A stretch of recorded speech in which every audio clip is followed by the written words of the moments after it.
नमो अर्हन्ताय नमो सिद्धाणं नमो ऐरियाणं नमो वज्राय नमो लोके सव्वसाहुणं मङ्गलं भगवान् वीरो मङ्गलं गौतमो गणे मङ्गलं कुन्दकुन्दाद्यो जैनधर्मोऽस्तु मङ्गलम् सर्वमङ्गलमाङ्गल्यं सर्वकल्याणकारकं प्रधानां सर्वधर्माणां जैनं जयतु शासनं जैनं जयतु शासनं जैनं जयतु शासनं। सभी को सादर जय जिनेन्द्र। श्री द्रव्य संग्रह ग्रंथ की प्रतियोगिता में अब हमारी क्लास 21वीं चल रही है। गाथा 37 का अभ्यास हम करेंगे। किसी कारणवश 36वीं गाथा क्लास 20 की परीक्षा हमारी नहीं हो पाई है, वो जो आज हो जाएगी। परंतु अब हम 37वीं गाथा में मोक्ष तत्व का स्वरूप समझेंगे। हमने पहले भाग में 6 द्रव्य को समझा है ना, जी द्रव्य को समझा और शेष 5 द्रव्य अजीव होते हैं ये समझा। जीव कैसा होता है?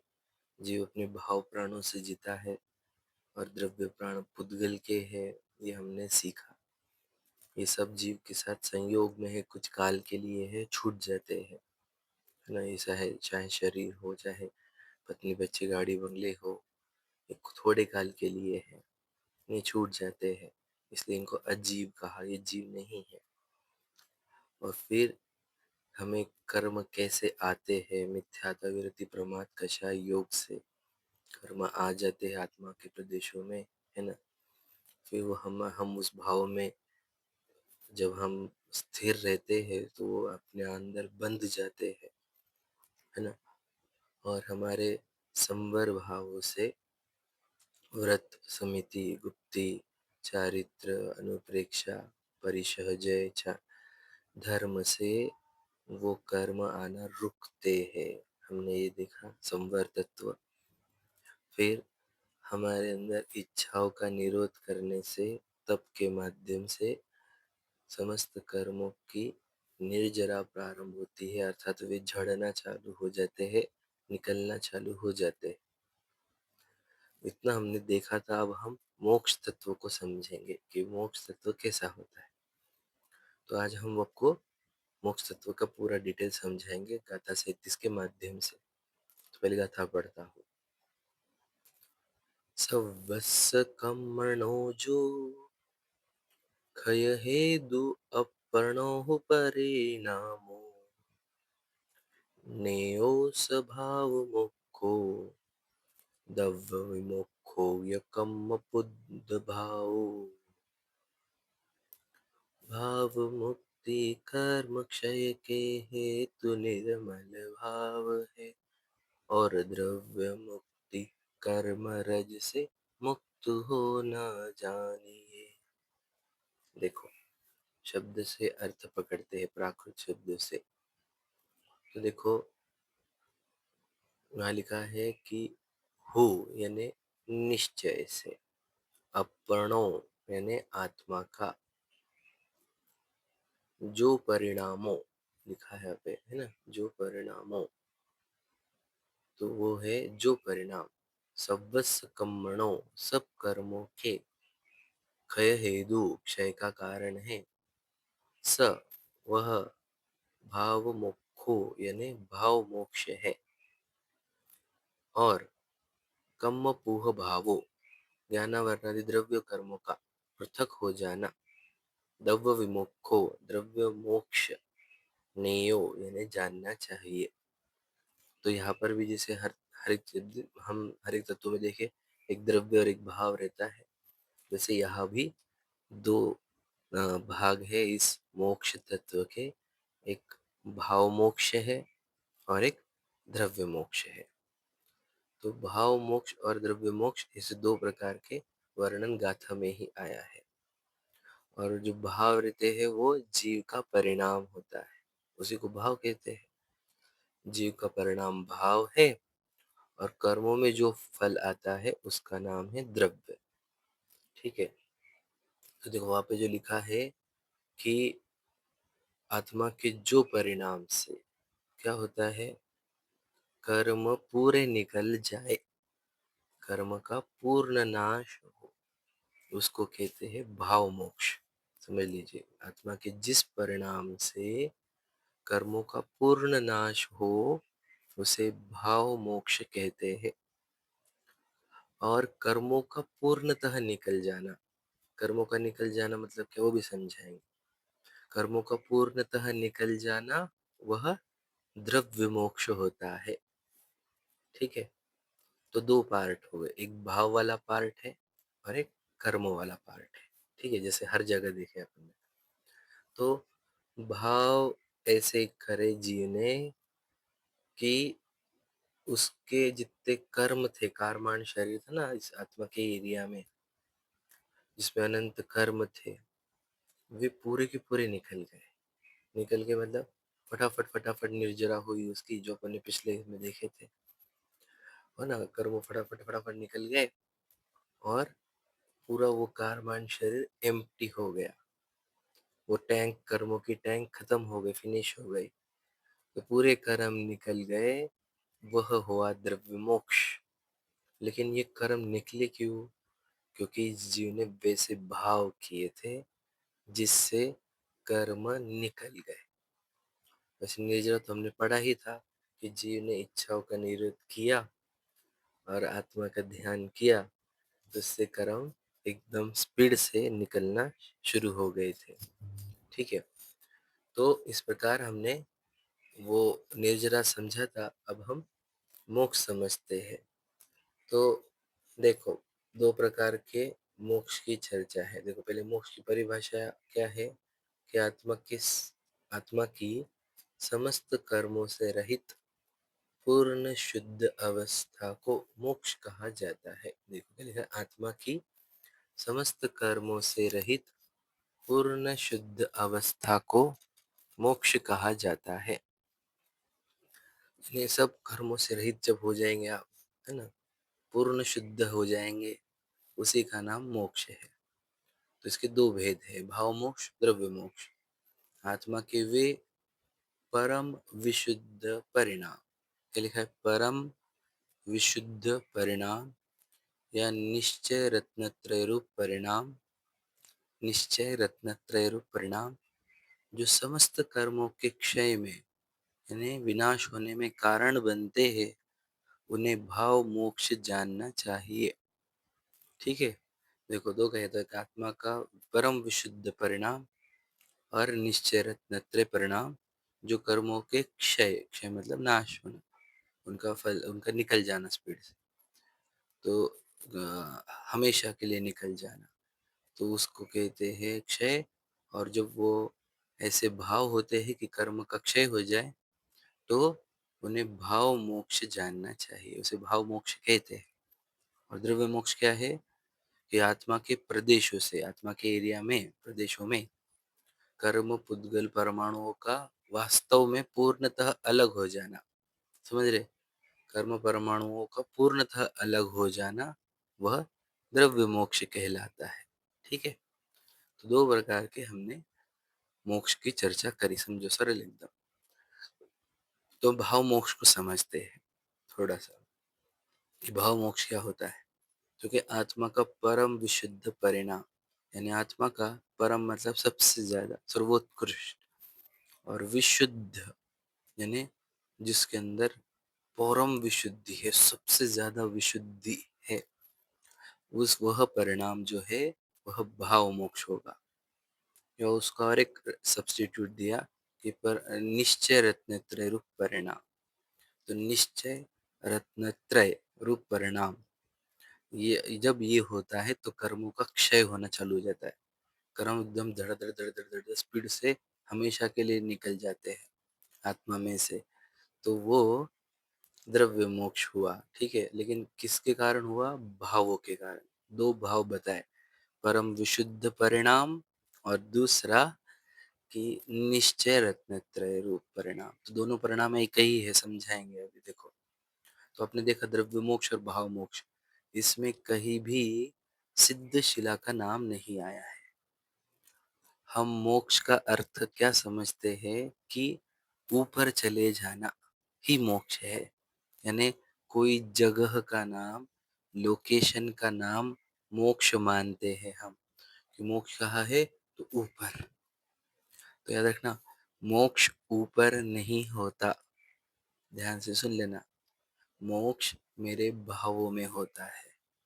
मुझे मेरे ऐसे भाव जो कर्मों को पूरा निकाल दे, उसका नाम मोक्ष है। इसको भाव मोक्ष समझ रहे। और मेरे अंदर से पूरे कर्म निकल गए, वो द्रव्य मोक्ष है।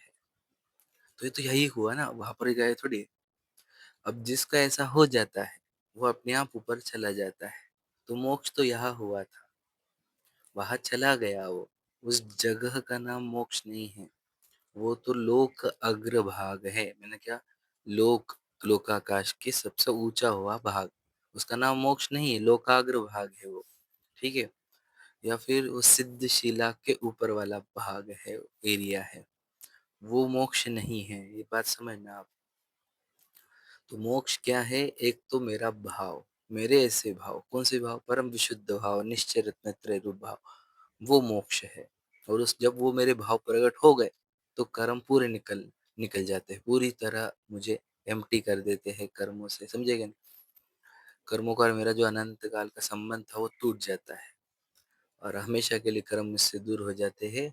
उसी का नाम द्रव्य मोक्ष है। तो देखो यहाँ पर, एक तो मेरे परिणाम है और कर्मों का पूर्ण निकल जाना है, ये दो चीजें मिलकर मोक्ष है, कोई जगह नहीं। ठीक है, ये सिद्ध कर देना अपने आप को।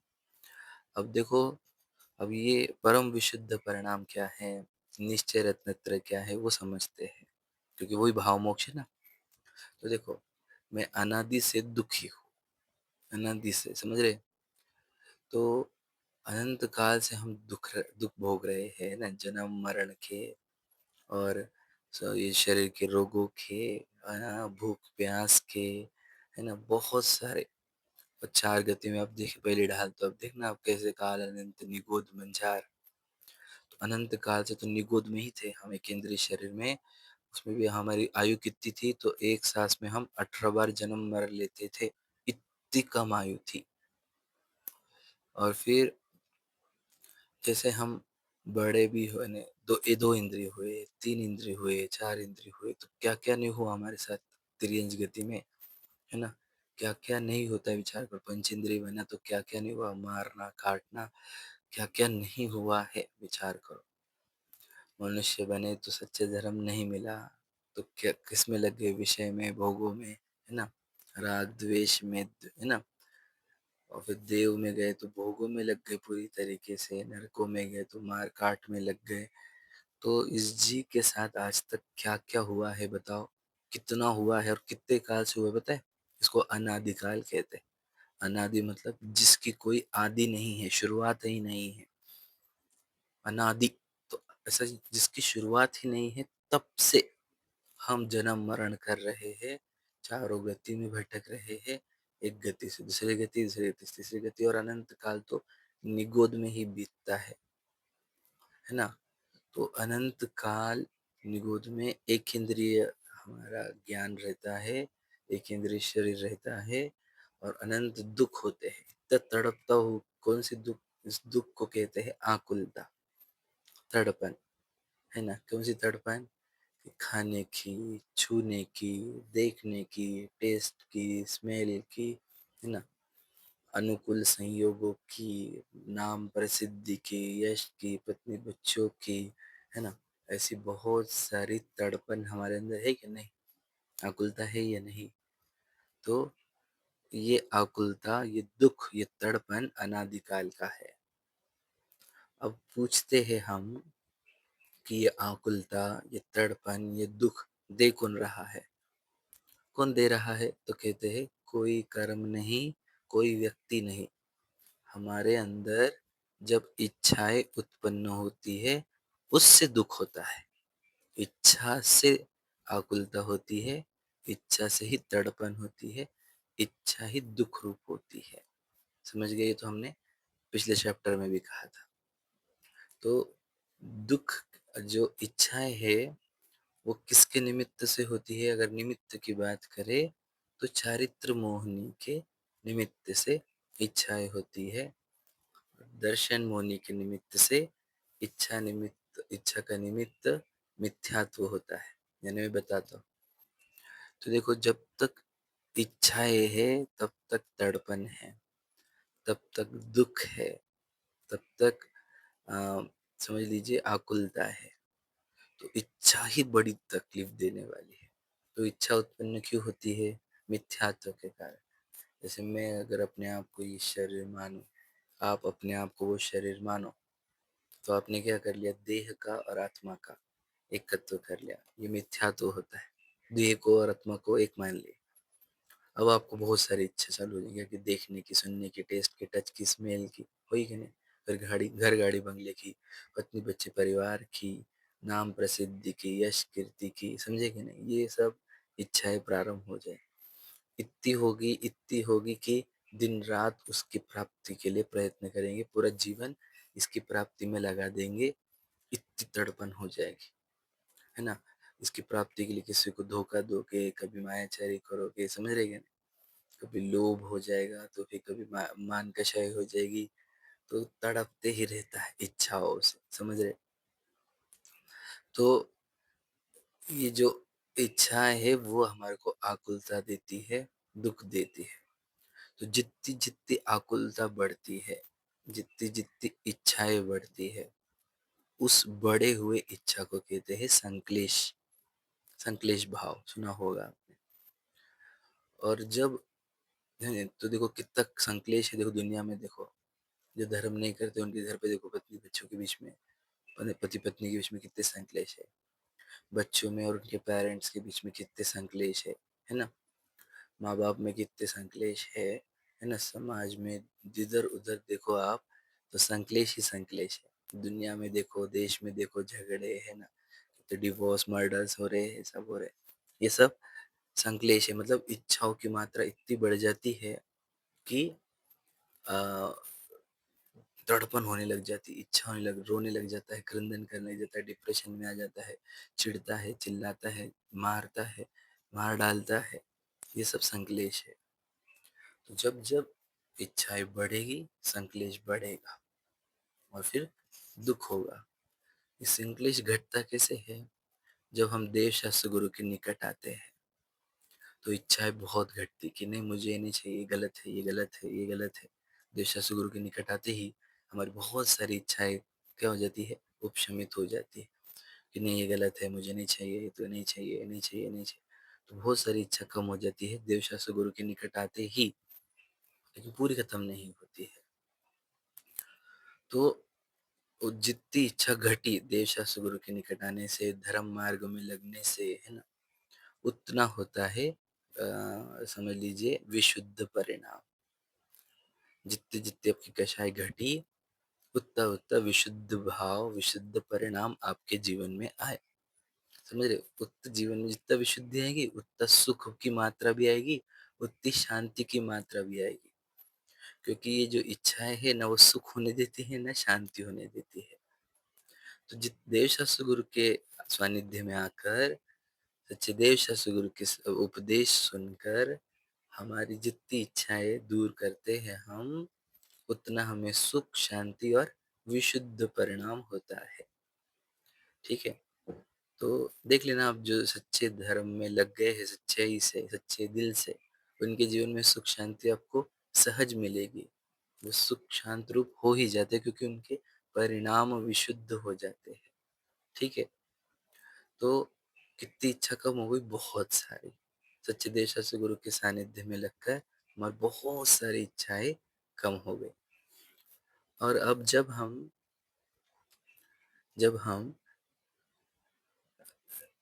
आत्मा में लगते हैं, आत्म ध्यान करते हैं, समझना वापस से।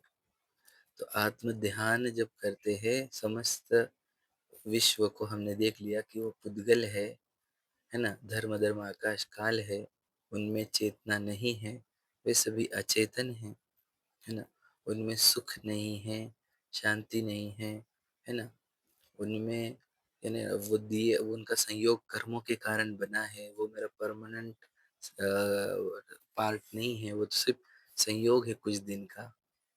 और वो मिले भी कर्मों के उदय से है, उसको भोगने से कर्म बंधते हैं और इच्छाएं हो जाती है ना? आश्रवबंध हो जाते हैं। तो ये समझने पर जब हम अपने उपयोग को, अपने ध्यान को अपनी आत्मा में लगाते हैं, तब हमारी इच्छाएं इतनी घटती है स्टार्ट में कि बस उंगली पे गिने जितने ही बच जाती है। और फिर और ध्यान में हम और लीन हुए तो इच्छाएं एक पर रह जाती है, मोक्ष की। और आत्मा में लीन हुए तो वो मोक्ष की इच्छा भी खत्म हो जाती है और हमें परम विशुद्ध भाव मिलता है। जो हम बता रहे हैं ना, उसी के लिए इतनी चर्चा कर। परम विशुद्ध भाव मतलब क्या? जीरो इच्छाओं का भाव। वो भाव जिसमें जीरो इच्छा है। जीरो। तो जब जीरो इच्छा है तो दुख कितना? तो कहीं इच्छा ही नहीं तो दुख कहाँ? जीरो दुख। तो जीरो दुख मतलब पूर्ण सुख। समझ रहे? और पूर्ण सुख मतलब ही पूर्ण शांति। समझ रहे ना? पूर्ण सुख, पूर्ण शांति, और इसी को कहते हैं परम विशुद्ध परिणाम। समझ गए? पूर्ण सुख और पूर्ण शांति वाला भाव। क्यों? क्योंकि उसमें कोई भी इच्छा नहीं है, जो तड़पाने वाला भाव। अब इच्छा को ही दो नाम क्या है? राग द्वेष। चाहिए चाहिए वाला इच्छा को राग कहते हैं, और दूर करो वाली इच्छा को द्वेष कहते हैं। अब हमारी ये दोनों इच्छाएं खत्म हो गई, राग द्वेष खत्म हुए, और क्योंकि हम आत्मा में ध्यान में लीन हो गए। राग द्वेष किसका है? अजीव को देखकर ये चाहिए चाहिए वाला करता है, ये इसको दूर हटाओ वाला करता है। तो ये जो राग द्वेष है, उसका नाश किया हमने आत्मा में लीन होकर, आत्मा का ध्यान करके, जो बार बार तब बताया था ना। तो आत्मा का ध्यान करके बारवा जो ध्यान है ना, तप है, उसके माध्यम से हमने समस्त इच्छाओं का नाश किया। तो तो क्या हुआ कि इच्छा का नाश होते ही समस्त, देखो, इच्छा ही आकुलता उत्पन्न कर रही थी, इच्छा ही तड़पन उत्पन्न कर रही थी, इच्छा ही दुख और अशांति उत्पन्न कर रही थी। वो इच्छा का अभाव हुआ, वो ही क्या बना फिर? वो ही बना हमारे लिए इच्छा का अभाव ही सुख का, शांति का, निराकुलता का परम विशुद्ध परिणाम बन गया। अब वहां पर कितना सुख होगा? तो कहे पूर्ण। पूर्ण को ही कहे तो अनंत सुख। अनंत सुख। अनंत सुख किसके आ गया? क्योंकि अनंत इच्छाएं थी, और वो अनंत इच्छाएं नाश हुई है। तो अनंत इच्छा नाश हुई तो अनंत सुख उत्पन्न हुआ। एक ये का लॉजिक। दूसरा लॉजिक कि हमारे अंदर एक सुख नाम का गुण है, आत्मा के अंदर। अब वो सुख गुण अपने अंदर से सुख सहज ही उत्पन्न करता है। लेकिन जब हम खुद को भूल चुके थे, हम अजीवों को मैं और मेरा मान रहे थे, तो हम अजीवों की इच्छाएं यानी राग द्वेष करने लग गए थे। तो जो अजीवों की इच्छा के कारण राग द्वेष हो रहे थे, उससे हमारा सुख नाम का गुण, सुख नाम की पर्याय निकाल ही नहीं पा रहा था, है ना? उसको निकालते ही नहीं आ रहे, क्योंकि तुम राग द्वेष करके, इच्छा करके खुद ही दुखी तड़प रहे हो। तो इसलिए वो अपना सुख वाला भाव उत्पन्न ही नहीं कर पा रहा था। लेकिन जैसे ही तुमने इच्छाएं खत्म करी, आत्म ध्यान में आए, तो उस सुख नाम का गुण अपनी पर्याय निकाल कर कितना निकालता है? तो याद रखना, उसकी कैपेसिटी कितनी है? हर एक समय पर अनंत सुख उत्पन्न करे। हर एक समय पर, समझ काल का सबसे छोटा भाग। तो हर एक समय पर अनंत सुख उत्पन्न होता है। उसका नाम है भाव मोक्ष। यानी परम विशुद्ध परिणाम। कितना सुख हुआ, कितना सुख हुआ, तो अनंत, यानी ये अरहंत की दशा में कहा। और सिद्ध की दशा में कौन सा वाला, अव्याबाद, है ना, जिसमें कोई बाधा नहीं होती है, ऐसा अनंत सुख से भी ज्यादा सुख, अव्यबाद सुख हो जाता है, उसी का नाम मोक्ष है। समझ गए, ये परम विशुद्ध परिणाम। अब इसको दूसरा नाम क्या दिया, निश्चय रत्न त्रय, है ना। तो निश्चय रत्न त्रय ये क्या होता है, तो देखो, रत्न त्रय तीन है, यानी तीन त्रय है ना, त्रय में तीन, तीन प्रकार के रत्न है। कौन से, मिट्टी के नहीं, आत्मा के भावों के तीन रत्न। मतलब कैसे, एक वो आत्मा का श्रद्धा गुण का पर्याय, श्रद्धा गुण का कार्य, जो आत्मा का अहम करता है कि यही मैं हूँ, मैं आत्मा ही हूँ, मैं शुद्ध वस्तु हूँ, सत्ता हूँ, है ना। जो इस बात का अहम करता है, वो श्रद्धा का भाव सम्यक दर्शन है।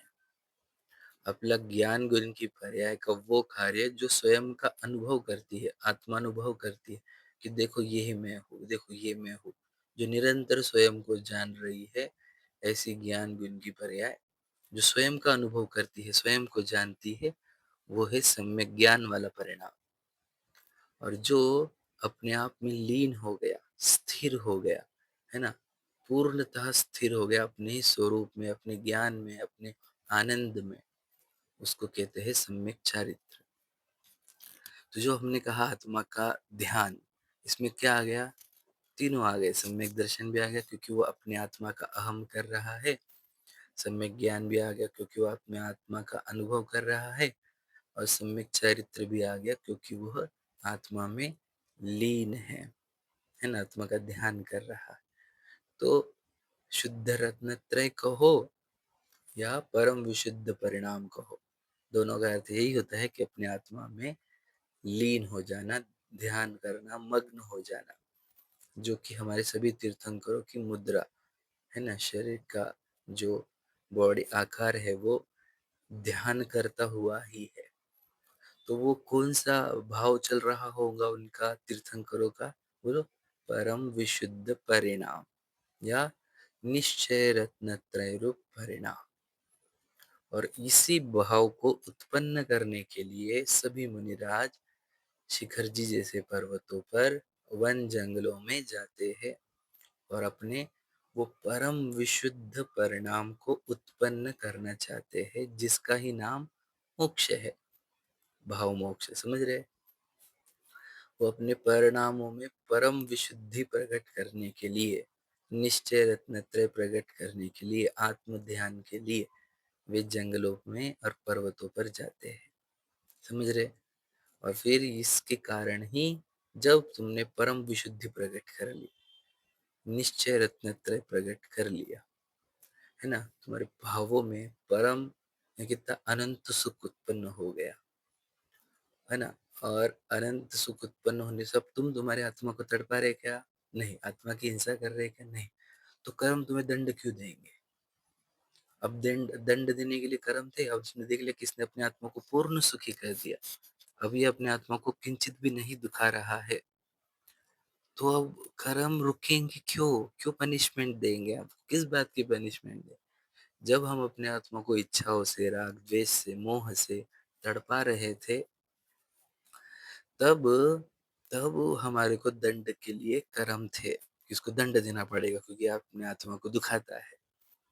अब हमने अपने आत्मा को अनंत सुखी कर दिया, तो अब कर्म रुकेंगे क्यों, वो क्यों पनिशमेंट देंगे हमको, किस बात की पनिशमेंट।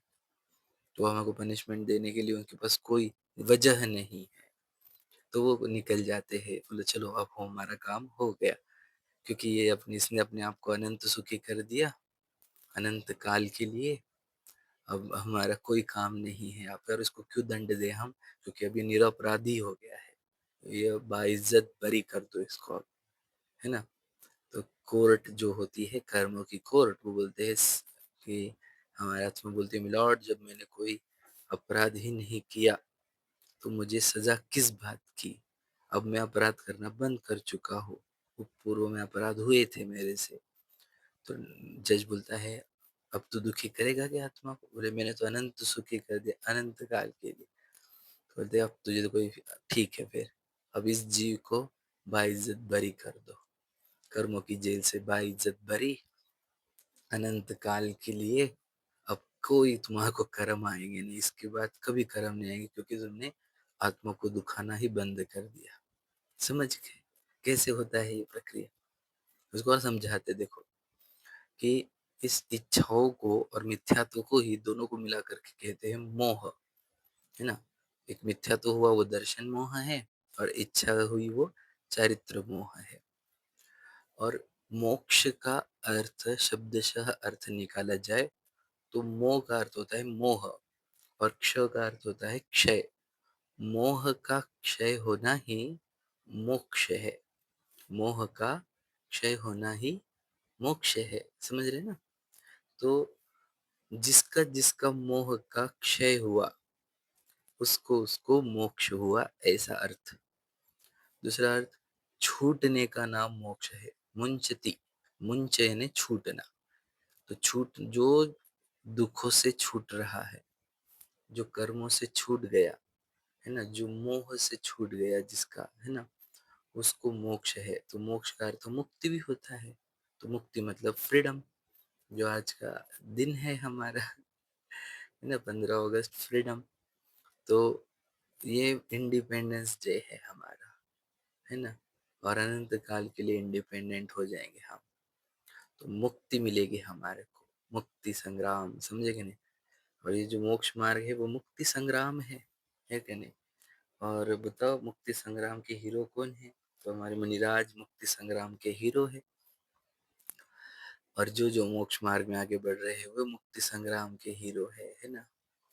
तो विचार करो कि कैसे होता है ये कर्मों का क्षय, कैसे करते हैं। तो समझ में आ गया होगा आपको कि परम विशुद्ध परिणाम आपका, जिसमें कोई इच्छा नहीं है ना। इच्छा कम करते करते खत्म कर दी तुमने, आत्मा में लीन होकर आत्मा का ध्यान कर कर निश्चय रत्नत्रय प्रकट करके।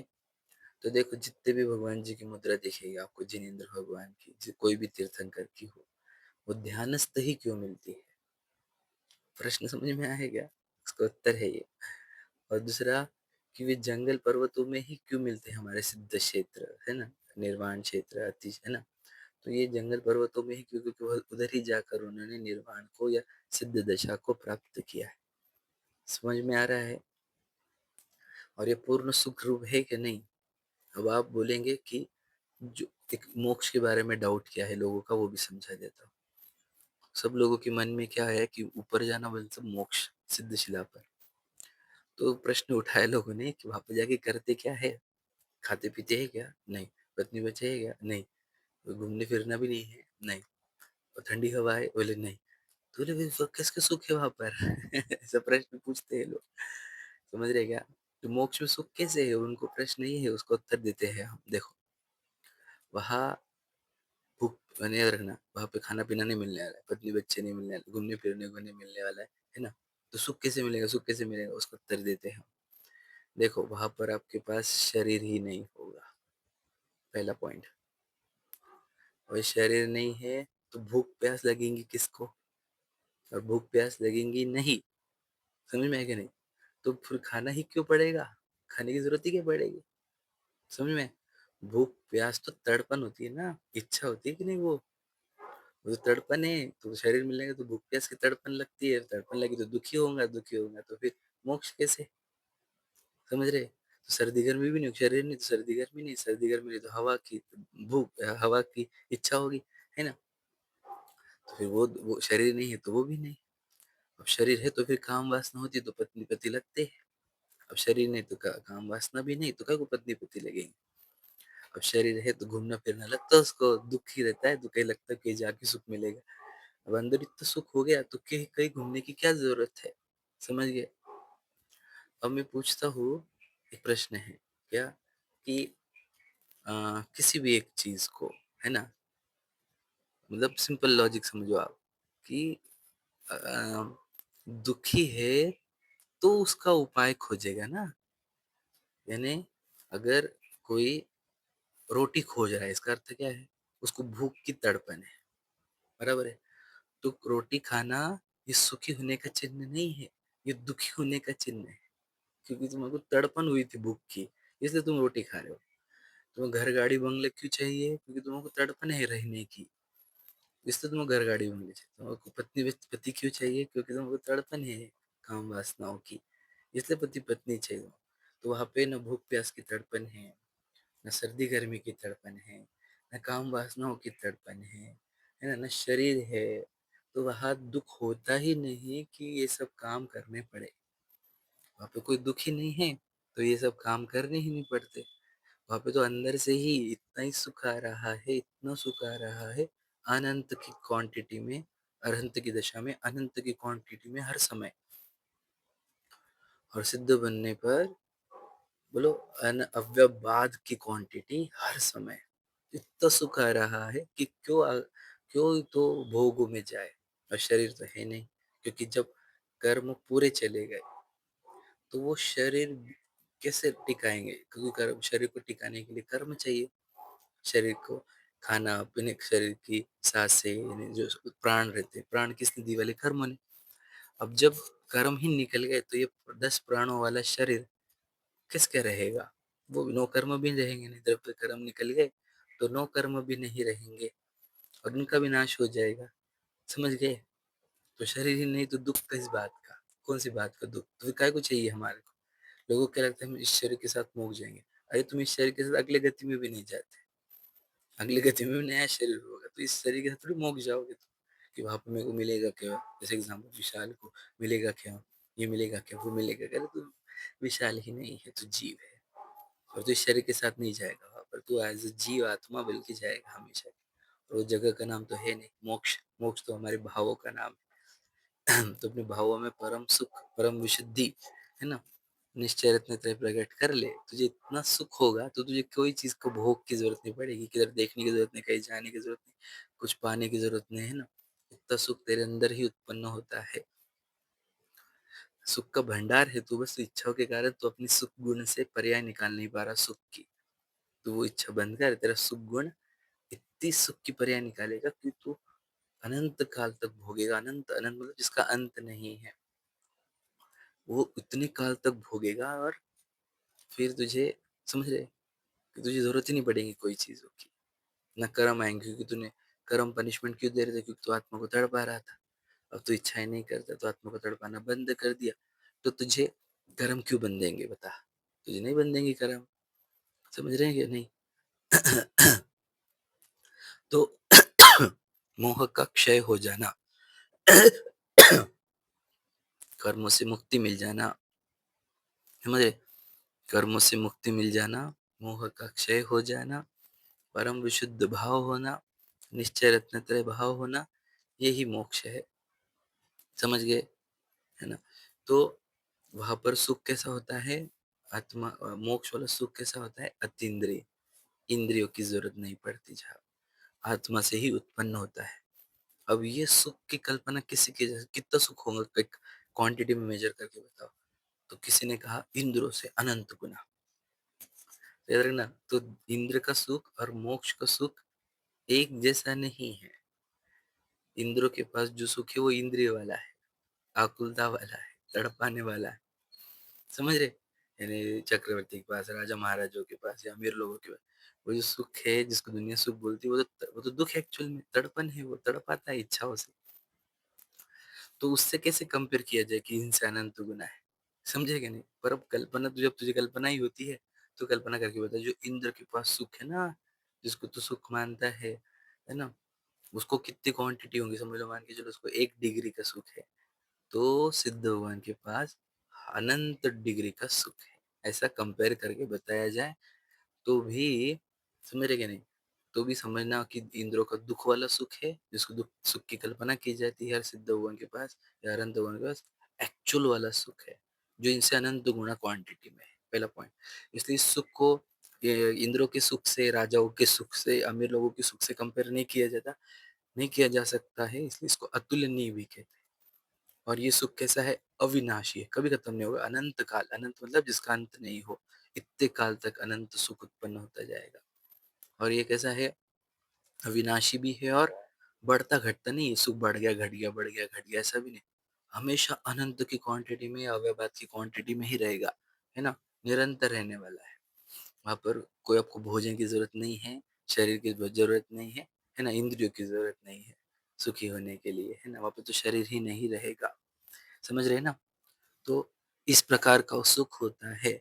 और वहां पर हमने कहा मोह का क्षय हो जाना, याद रखना।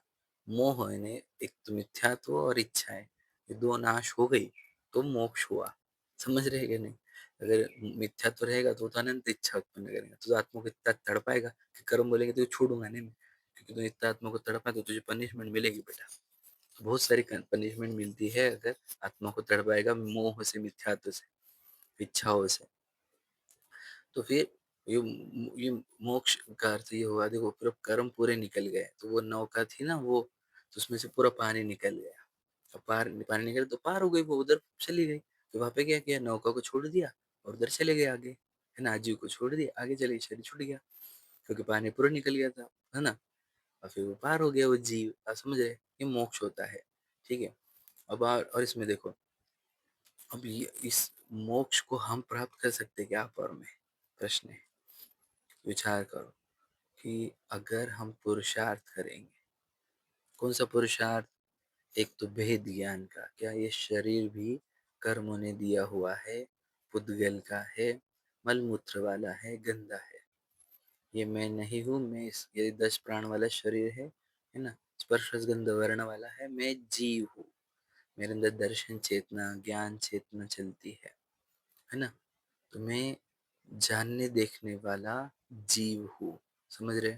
ऐसा भेद ज्ञान करना होगा तो आपका मिथ्यात्व टूटेगा। ये एक नहीं, दो है यहाँ पर, एक पुद्गल का शरीर है और एक जानने देखने वाली आत्मा है। तो ऐसा दो पद समझना, इसको कहते हैं भेद ज्ञान। तो आपको दो समझ में आना, जीव और जीव का ज्ञान ही भेद ज्ञान है। याद है ना, आपने पहले गाथा से आज तक यही बोला है, जिसको जीव अजीव समझ गए उसका फिर मोक्ष होगा।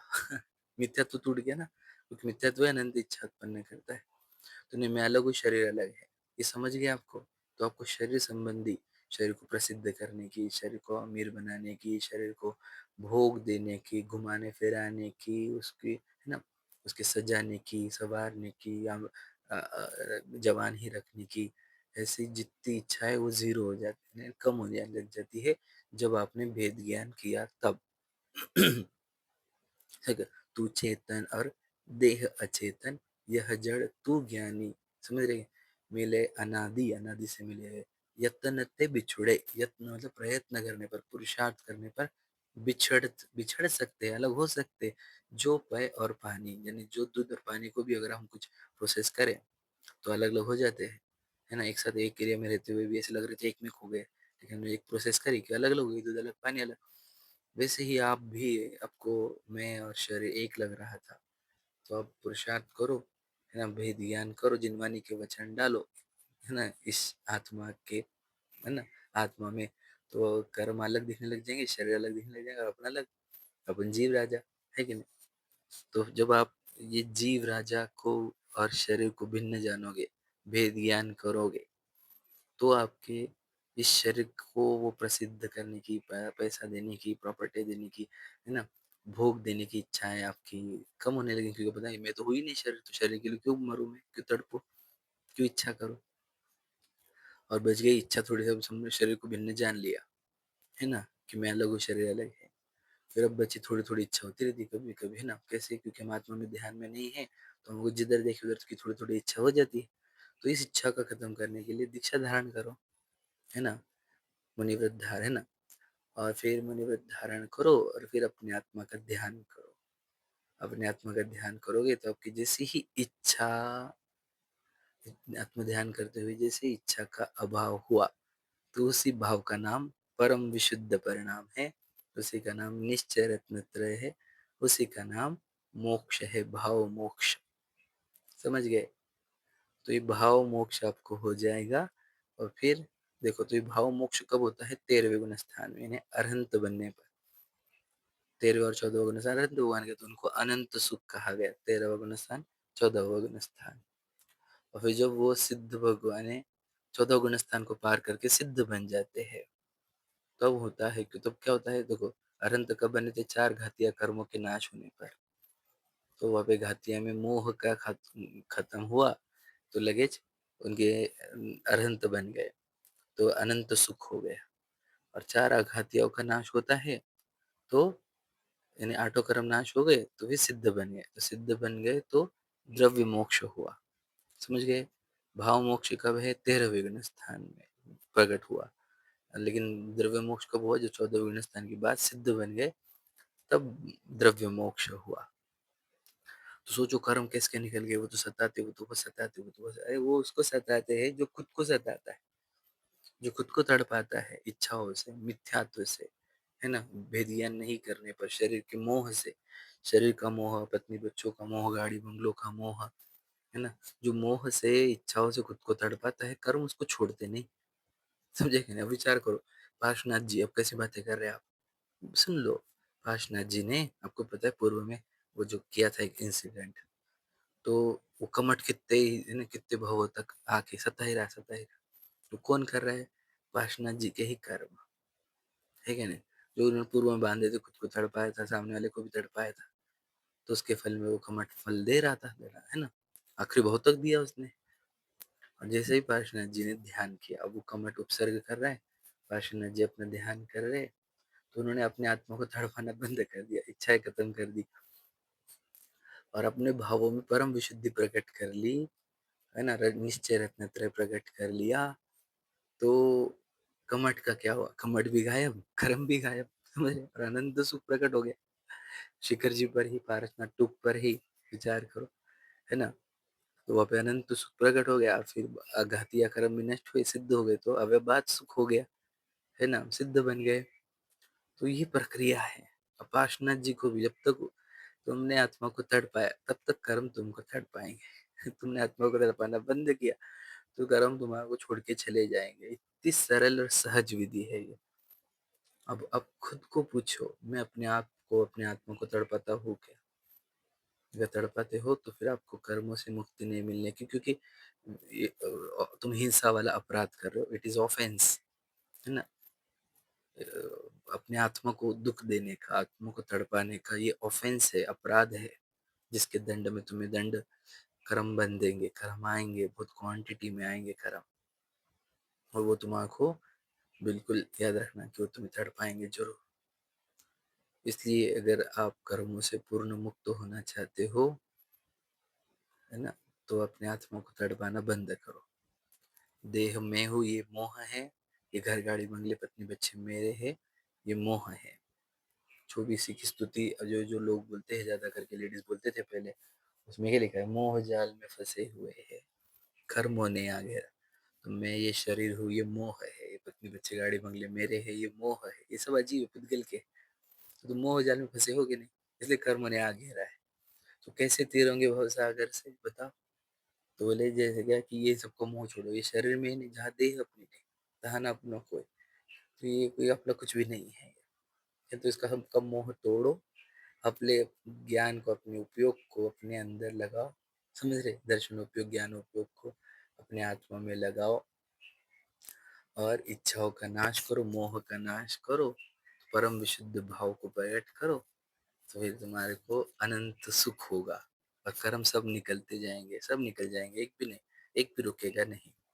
तो ऐसा हमने मोक्ष के बारे में आपको बताया, ठीक है, कि मोक्ष कैसा होता है, तो कितना सुख होता है वहाँ पे। तो हम कह रहे हैं ना, जब इच्छा ही खत्म हो गई, इतना सुख है। तो देखो, चक्रवर्ती है, इंद्र है, राजा महाराजा है, अंबानी है ना, और क्या वो समझ एलन मस्क है, तो इनके पास सुख है क्या नहीं? प्रश्न है हमारा, कि इनके पास सुख नहीं है क्या नहीं?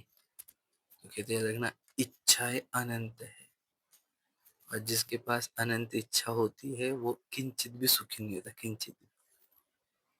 समझ रहे क्या नहीं? तो ये हमें अमीर लोग, राजा महाराजा, इंद्र, चक्रवर्ती, ये सब इच्छाओं से तड़पते हैं। मतलब हम भी तड़प रहे, मतलब वो भी इच्छा वाले हैं, तो उनको भी दुख है, ये कहना है हमारा। वो सुखी नहीं है। और याद रखना, तुम समझ लो, मैं रोटी खा रहा हूँ, और कोई रोटी नहीं खा रहा है, ध्यान कर रहा है, तो कौन सुखी? आपको क्या लगेगा? आपको लगेगा मैं सुखी हूँ, मैं तो रोटी खा रहा हूँ, और वो ध्यान कर रहा है, उसको क्या का सुख है? अरे मुझे भूख इतनी तेज लगी थी, तड़पन इतनी तेज हुई थी कि मैं रोटी खोजने गया, लाया, बनाया, खाया, तो मैं तड़पा हूँ। तो मेरे दुख का चिन्ह है कि मैं रोटी खा रहा हूँ, दुख का लक्षण है, समझ रहे? और वो ध्यान कर रहा है, इसका अर्थ उसको कोई भूख ने तड़पाया नहीं, उसको भूख इसलिए जब तड़पा ही नहीं भूख से, तो फिर उसको ना रोटी लाने का, बनाने का और खाने का कोई तड़पन नहीं हुई। तो समझ रहे? तो वैसे ही, तो जिसके पास बहुत सारे भोग की सामग्री है, बहुत सारे घर गाड़ी बंगले है, प्रॉपर्टी है ना, चक्रवर्ती है, तो इतनी रानियां हैं, इतने घोड़े हैं, इतना राजमहल है, इंद्र के पास इतना वैभव है, तो ये उनके सुख का चिन्ह नहीं, दुख का चिन्ह है। कि दुख उनको कितना तड़पन होता है और उनको कितना सारा रखना पड़ता है समझ रहे? है ना? तो किसी के पास, समझ रहे, मान के चलो किसी के पास दो चश्मे हो, है ना, एक दिन का एक रात का, तो वो कितना लकी है ना, लकी है वो। अरे वो आंखें कमजोर है उसकी, ये रात के लिए अलग लगाना पड़ रहा है, दिन के लिए अलग। तो ज्यादा चश्मे मतलब ज्यादा भाग्यवान नहीं, ज्यादा बीमार। वैसे ही ज्यादा भोग सामग्री इसका अर्थ ये नहीं ज्यादा सुखी, ज्यादा बीमार, इच्छाओं से मोह से ज्यादा बीमार है वो। तो अपने आप को इच्छाओं से और मोह से दूर करो। ये भोगों से, ये सामग्री जमा करने से और मिट्टी को जमा करने से कोई सुखी नहीं हो गया, कोई सुखी नहीं हुआ। इसलिए इंद्र चक्रवर्ती जैसे राजा महाराजा भी तीर्थंकरों को और मुनिराजों को सिर झुकाते हैं कि हम इच्छाओं से तड़प रहे हो और आप इच्छाओं का अभाव कर रहे हो, तो आप ही हमारे आदर्श हो। इसलिए हमारे भगवान जी के आसपास आपको देखोगे कभी भी इंद्र रहते हैं या देवगण रहते हैं, है ना, वो उनकी सेवा करते हैं। चक्रवर्ती भी सिर झुकाता है ना? क्यों? क्योंकि इन्होंने वो सुख प्राप्त कर लिया, मोक्ष सुख प्राप्त कर लिया, है ना, परम विशुद्ध भाव कर लिया। तो मोक्ष कहाँ होता है? भावों में। जो भाव परम विशुद्ध हो गया, वो ही मोक्ष है, भाव मोक्ष। और फिर भाव मोक्ष हो गया, तुम्हें तड़पाना, मैं आत्मा को तड़पाता हो क्या? नहीं। तड़पाने वाला हो क्या? नहीं। तो फिर कर्म क्या करेगा? निकल जाएगा, वो द्रव्य मोक्ष। इस प्रकार हमने आपको मोक्ष तत्व सिखाया। तो हम इस मनुष्य जन्म में क्यों आए हैं? हम जैन धर्म क्यों लेकर आए हैं? हम सच्चे देव शास्त्री गुरु किसके लेकर आ गए? क्यों? हमें मोक्ष प्राप्त करना है, हमें भावों में परम विशुद्धि लाना है। हम शिखर जी क्यों जाते हैं? कोई पुण्य कमाने के लिए ही नहीं। उसका चैप्टर कल है हमारा, पुण्य पाप का, अगले चैप्टर। हमसे पुण्य कमाने के लिए नहीं आए हैं, हम मुक्त होने के लिए आए। जन्म जरा मृत्यु विनाश में आए, संसार ताप विनाश में आए, अक्षय पद प्राप्त है, कामबाण विध्वंस है, बाद में महामोक्ष फल प्राप्त है। तो मोक्ष का फल किसको मिलेगा? तो हमने बता दिया। तो कैसे तैरेंगे भवसागर से, वो भी बता दिया। मोहजाल में फंसे हुए हैं, ये बताया। तो अपने आप को मुक्त करो मोह से, कि विशाल वाला शरीर में हूँ जैसे मैं मान दो, जैसा आप अपने आप शरीर को मैं मानना बंद कर दो। आसपास के लोगों का मोह छोड़ो, पत्नी बच्चे गाड़ी बंगलों का मोह छोड़ो, समझ रहे क्या? अपने आत्मा को जानो, उसको पहचानो, उसका, उसकी श्रद्धा करो और उसमें रमो, उसका ध्यान करो। वही निश्चय रत्नत्रय है, वही परम विशुद्ध भाव है, उसी से मोक्ष होगा। यही मुक्ति का मार्ग है, जो हमने अनंत काल बाद जिन वाणी से सुना, तीर्थंकर की वाणी से सुना समझा, हमने आप तक पहुंचाया। आप इसको खुद अमल करो जीवन में, और जितना हो सके ज़्यादा से ज़्यादा लोगों तक समझाओ, तो ही हमारा कल्याण होगा, है ना। यही भावना के साथ सादर जय जिनेन्द्र।